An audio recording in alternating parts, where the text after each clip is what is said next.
at the end of the day, we want growth, and we want also to put the customer in the center of attention to have that user experience. So this is what it's there, but why do we actually need it? That's the big question, right? Why there was no so much focus on this whole RevOps thing? Why do we need it, Dan? It's always been there. Not everybody's focused on it.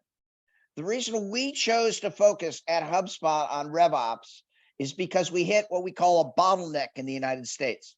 It's like a wall. It's like a mountain. It got really, really hard. It's an interesting phenomena, right? Because it happens mainly to companies that are scaling and scaling really quickly.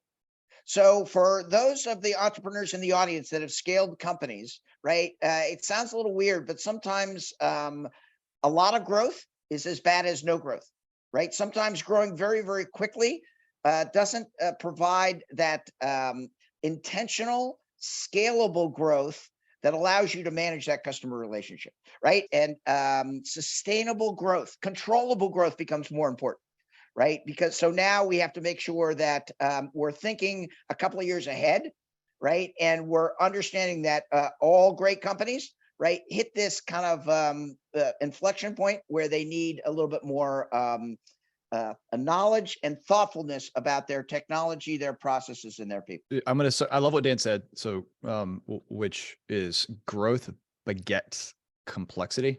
So I'm gonna just as a point, I love that statement.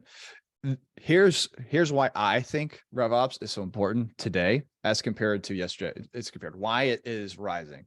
So, and I'm gonna give you three frameworks. Number one is in today's environment, you cannot win if you're not doing RevOps.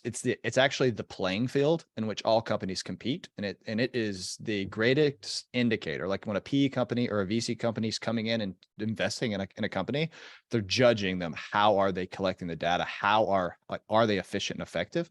And it becomes a competitive differentiation. So just number one, but number two, why? I think I have it bigger is internet broadband access changed how people collect data and the availability of data. It also, we lost control of the buyer's journey. It used to be pretty predictable. We could put them into a journey. We could see them all the way until we could see when they came into a funnel all the way to the end. That's not true anymore. People raise their hand when they're ready to buy digitally, and they're going through a complete dark funnel. Also, there's just more data. Each company has over 30 to 50 different tools, all collecting data. And so RevOps is just okay, we have data, there's science behind it. Now, how do we apply that to tell a story, tell a narrative, to be competitive? And so why RevOps is so important is because we can finally see the entire funnel, and we're trying to capture more of the funnel that we've lost access to. So it's those two things that says, okay, now for me to be efficient and effective, like Dan's talking about, it's impossible to compete against my competitors if I'm not doing RevOps well. And so that hits an inflection point at about $2 million AAR. And if you're doing earlier than that, then you are high speed awesome.